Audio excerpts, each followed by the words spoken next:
Director Kunal Date, Right Spot studio साताराच्या वतीने आयोजित या पॉडकास्टमध्ये आपलं सगळ्यांचं सहर्ष स्वागत आहे. अविनाश कदम मित्र समूह आयोजित एसडीपीएल सातारा डिस्ट्रिक्ट प्रीमियर लीग अर्थातच मंत्री शिवेंद्र सिंह राजे चषकाचं आयोजन छत्रपती शाहू क्रीडा संकुलात 22 पासून 27 पर्यंत होत आहे. आणि या पॉडकास्टमध्ये आज आपल्याबरोबर जोडले गेलेले आहेत दत्तात्रय गुरव. बनी आपलं सहर्ष स्वागत. आपण पाहतोय या पॉडकास्टमध्ये अनेक तुमच्याच टीम मधले जे मेहनत करणारी मुलं आहेत ती आलेली आहेत. परंतु दत्तात्रय गुरव, तुम्हाला या पॉडकास्टमध्ये आपण याच्यासाठी बोलवलंय की आतापर्यंत मगाशी देखील सांगण्यात आलं की फक्त 20 ते 22 दिवसांमध्ये हा एवढा मोठा तामझाम क्रिकेटच्या स्पर्धेचा एसडीपीएलचा जगासमोर तुम्ही सगळ्यांनी दिला. यश कदम पासून तुम्ही सगळ्यांनी मेहनत घेतली. परंतु इथपर्यंत येण्यामागे कशा पद्धतीने आणि कुठल्या अडचणी तुम्हा सगळ्यांना आलेल्या आहेत? सगळ्यात महत्त्वाचं पहिलं नाव मी घेईन काकांचं. अविनाश काकांनी जी आम्हाला मदत केली आहे, त्या मदतीशिवाय ही टुर्नामेंट होणं शक्यच नाही आहे. नंतर माझा सगळ्यात जवळचा मित्र असेल लखन गोसावी, वैभव जांभळे, भूषण गोळे असतील किंवा यश कदम. ॲक्च्युली ह्या टुर्नामेंटची सुरुवात जी केली, सुरुवातीला भूषण सर त्यांच्या पॉडकास्टमध्ये बोलले नाहीत किंवा विसरले गेले असतील. पण ते आम्ही जेव्हा एकत्र बसायचो, तेव्हा ते आम्हाला बोलले होते, की माझं एक स्वप्न आहे सातारमध्ये एक टुर्नामेंट अशी घ्यायची, की आत्तापर्यंत झालेली नाहीये. आणि त्या ॲक्च्युली स्वप्नाला सार्थक केलं काकांनीच. कारण काकांशिवाय एवढी मोठी टुर्नामेंट घेणं आमच्यासाठी तर शक्यच नव्हतं. लखननी खूपच मेहनत घेतली ग्राउंडवर. म्हणजे आम्ही वैयक्तिक माझा आता कामामुळे जरा टाईम भेटला नाही किंवा काय नाही. पण रात्री 2 वाजता तरी तो घरी गेला असेल, 3 वाजता घरी गेला तरी 6:30-6 वाजता तो ग्राउंडवर पोहोचणं, इथून सगळं करून प्रत्येक गोष्टीला त्यानं शेवटपर्यंत नेलं असेल तर लखन, वैभव, यश. यश तर म्हणजे आम्हाला वाटत नव्हतं की एवढा सपोर्टिव्ह असेल किंवा करेल. पण यशनी जे करून दाखवले, ते खूप मोठी गोष्ट आहे. ह्या घडीला आत्ता शेवटच्या स्टेपला आपली टुर्नामेंट आली आहे.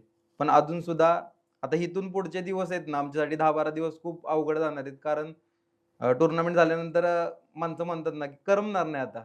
रात्री 3-4 वाजता घरी जायची सवय लागली. आता करमणार नाही आम्हाला. 3-4 वाजेपर्यंत सवय कंटिन्यू आमचे मित्र किंवा जे काय असेल ते. आणि सगळ्यात महत्त्वाचं म्हणजे काका शेवटच्या मॅचपर्यंत थांबणं, ही आमच्यासाठी खूप मोठी गोष्ट आहे. अडचणीच्या बाबतीत मी विचारत होतो. काय अडचणी आल्या या सगळ्या गोष्टी करत असताना आणि मग ते कशा मॅनेज केल्या तुम्ही सगळ्यांनी? अडचणी म्हणजे अडचणी आमची सगळ्यात महत्त्वाची अडचण होती फायनान्शियल अडचण. ती काकांनी एका शब्दामध्ये आमची सॉल्व्ह करून टाकली. काकांकडे आम्ही जेव्हा गेलो होतो, तेव्हा काकांनी आम्हाला सांगितलं, "तुम्ही कोणत्याही फायनान्शियली प्रॉब्लेमचा विचारच करू नका. सगळ्या गोष्टीला मी आहे. शेवटपर्यंत तुम्ही फक्त तुमचा जो कार्य करायचं चाललेला आहे, तो पूर्ण करा. आम्ही त्याला पूर्णपणे मदत करायला शेवटपर्यंत खंबीरपणे साथ देणार." आणि काकांची ही साथ आम्हाला कोणतीही अडचण मला तर वैयक्तिक आलेलीच नाहीये. ही टुर्नामेंट घेण्याच्या उद्देशाने ही जी पूर्ण होतीये, ती पूर्णपणे एकदम सार्थक झाली आज. टुर्नामेंटचा आज आता शेवटचा दिवस आहे. खूप भारी वाटतंय. यशकडे कसं पाहता? यश कदम ज्या पद्धतीने तुमच्याबरोबर जोडला गेला. आज आपण पाहतोय ठीक आहे, अविनाश काका कदम हे तसं पाहिलं तर एक समाजकारणी, राजकारणी व्यक्तिमत्व, गटनेते आहेत आणि अशा परिस्थितीमध्ये त्यांचे चिरंजीव आज तुमच्या सगळ्यांच्या खांद्याला खांदा लावून काम करतायत. भविष्य कसं पाहता यश? ठीक आहे, एक बिझनेसमॅन म्हणून तो वेगळ्या लेव्हलला काम करतोय. परंतु ज्या पद्धतीने मी त्यांना विचारलं होतं, की एखादी इव्हेंट मॅनेजमेंट कंपनी भविष्यात येईल का? त्यावर तुमचं मत काय आणि यशचं भविष्य या सगळ्या मित्रांच्या बरोबरीने तुम्ही कसं पाहताय? आम्ही रात्रीच एकत्र बसलो होतो. त्यावेळेसच आमची चर्चा झाली किंवा यशला आम्ही सगळ्यांनी बोललो पण होतो, की आपण एकत्र करून आता ही कंपनीच खोलूयात. हे एच-डी-पी-एल म्हणजे आता आमचं घरच झालंय थोडक्यात. मग ह्या घराचा थोडक्यात आम्ही आता बिझनेसचा पण वापर करू शकतो का? कारण यशनी खूप डिटेलिंगमध्ये पॉइंट टू पॉइंट सगळं पूर्णपणे केलेलं आहे. आम्हाला कुणाला सांगायची गरजच नाही लागली, की यश असं करू, तसं करू. कारण यश त्यामध्ये पूर्णपणे 100% त्याचं देत होता. त्यामुळं आहे भविष्यात बघूयात आपण काय. भूषण गोळे यांनी एका ठिकाणी तुम्हाला सांगितलं, की भविष्यात मी असं पाहतोय, की साताऱ्यामध्ये असं काही व्हावं, सातारा डिस्ट्रिक्ट प्रीमियर लीग व्हावी. परंतु ज्यावेळेला एका पाठोपाठ एक मित्र तुम्ही एकत्रित आलात, या सगळ्या गोष्टी करत गेलात आणि हे कसं जुळवून आणलं तुम्ही सगळ्यांनी मिळून? ॲक्चुअली तसं बघायला गेलं तर आमच्या इथे एक टुर्नामेंट होत होती, नामदार चषक म्हणून. आणि लखननी आणि मी काकांच्या नावाने टीम घेतली होती. अविनाश कदम मित्र समूह या नावाने टीम घेतलेली. ॲक्चुअली सुरुवात ही तिथून झाली. भूषणला आम्ही खेळायला बोलवलं. भूषण खेळायला आला आणि भूषण खेळायला आल्यानंतर अ, यश, ओंकार कदम असू देत, यश कदम असू देत, अक्षय कदम असू देत, हे जे होते, हे कंटिन्यू आमच्याबरोबर नसायचे. म्हणजे त्यांचा कसं त्यांचा बिझनेस असू देत, काम असू देत, त्यांना त्यांच्यातून टाईम भेटत नसेल किंवा काय आठवड्यात त्यांना एखादी भेट व्हायची किंवा जाता-येता हात करणं असायचं. पण जास्त अशी इन्व्हॉल्वमेंट आमची नसायची. पण जेव्हा आम्ही ती टीम घेतली, ती टीम घेतल्यानंतर सगळी जण एकत्र आलो आम्ही. सगळी जण एकत्र आलो.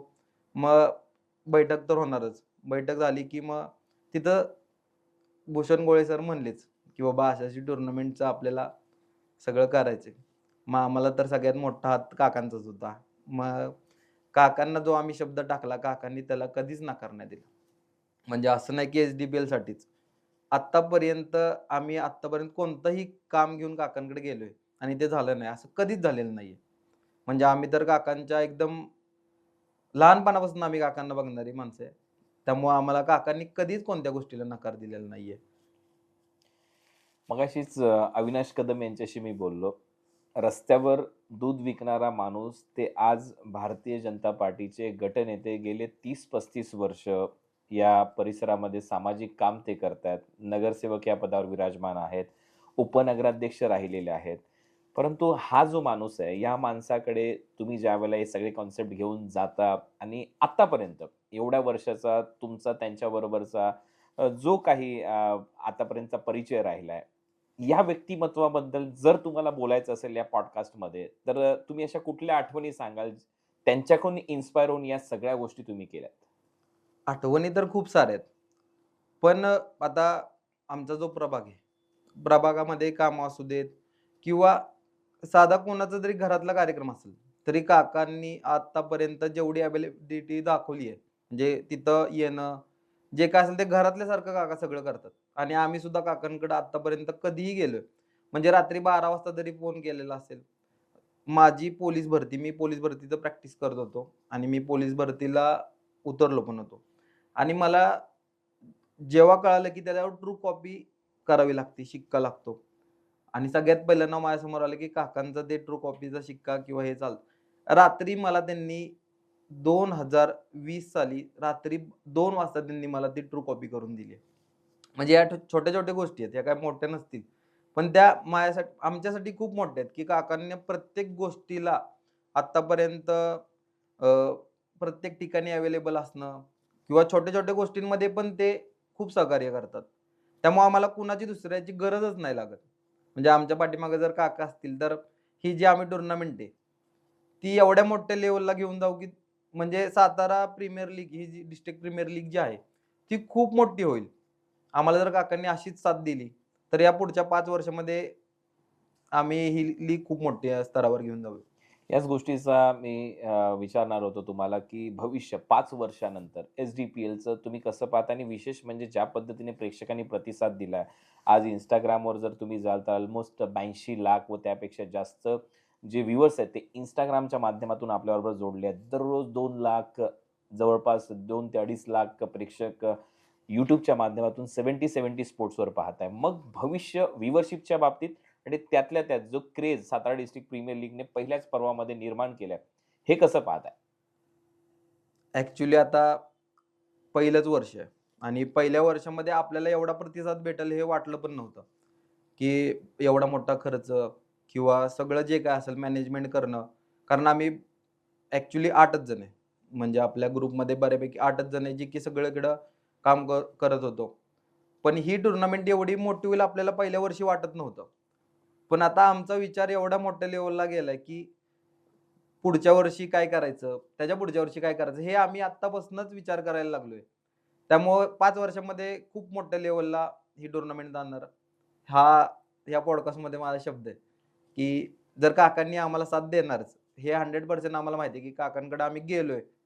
काका आम्हाला कुठल्याच गोष्टीला नाही म्हणणार. ही ही टुर्नामेंट खूप मोठी होणार. आता या पॉडकास्टमध्ये जाता जाता काय अजून सांगावंसं वाटतंय जेणेकरून ते प्रेक्षकांनाही आवडेल आणि सातारकरांना आवडेल? सांगावसं वाटतं एवढंच, की हा जो प्रतिसाद तुम्ही दिलाय प्रेक्षकांनी, तो आमच्यासाठी खूप महत्त्वाचा होता.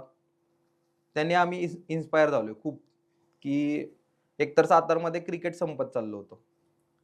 ह्या मागच्या 4 वर्षामध्ये सातारचं क्रिकेट पूर्णपणे बंद पडलं होतं. काकांनी स्टेडियम बांधायला काढले. त्याच्यानंतर काकांचा हा जो काय पूर्ण जिल्ह्याचा विचार करून जो काय क्रिकेटचा जो हा एस-डी-पी-एल जे आपण टुर्नामेंट घेतली आहे, त्यांनी खूप सातारचं क्रिकेट डेव्हलप होणार. 100% होणारच आहे. कारण मी सुद्धा क्रिकेट खेळलेलो आहे. पण एवढी मोठी टुर्नामेंट कसं छोट्या लीग खेळून किंवा तेच बॉलर, तेच बॅट्समन बघून ते क्रिकेट नाही होत. जेव्हा सगळेजण पूर्ण डिस्ट्रिक्टमधले येतात, मोठ्या लेव्हलला क्रिकेट खेळलं जातं. मग तिथं गेल्यानंतर पोरांना तेवढी बॅट नाही चालत किंवा तो टप्प्यावर बॉल टाकणं कंटिन्यू अवघड असतं. मग आत्तापासूनच जे लहान पोरं आहेत, अंडर 19 मध्ये पण आपण खेळवलेत. त्या मुलांना आत्तापासून जर एक्सपिरियन्स भेटला, तर आता आय-एस-पी-एलला सिलेक्शन होतं. आता एकच आपला भूषण गोळे खेळतोय. आता मयूर कुंभार पण प्रेसिडेंट कप खेळलाय. पण त्याच्यानंतर कोण आहे? मग काकांनी जो काही हा विचार घेतलेला आहे, तो खूप चांगला आहे आणि आम्हाला तर क्राउडचा खूप प्रतिसाद भेटलाय. त्यानंतर तुम्ही पण तुमचा जो काही आवाज आहे, त्याचे फॅन फॉलोइंग तर खूप सातारमध्ये वाढलेत आणि काकांनी खूप म्हणजे खूप मदत केली. काकांसाठी शब्दच कमी पडतील आमच्याकडे. एवढंच बोलीन. बाकी जाता जाता 4 संघ आता सेमीफायनलमध्ये दाखल झालेत. तुमची हॉट फेव्हरेट आणि तुम्हाला वाटतंय की ही टीम ही ट्रॉफी उचलेल? हां, मला तर भूषण गोळेच वाटतंय. पण जो चांगला खेळेल तो जिंकेल.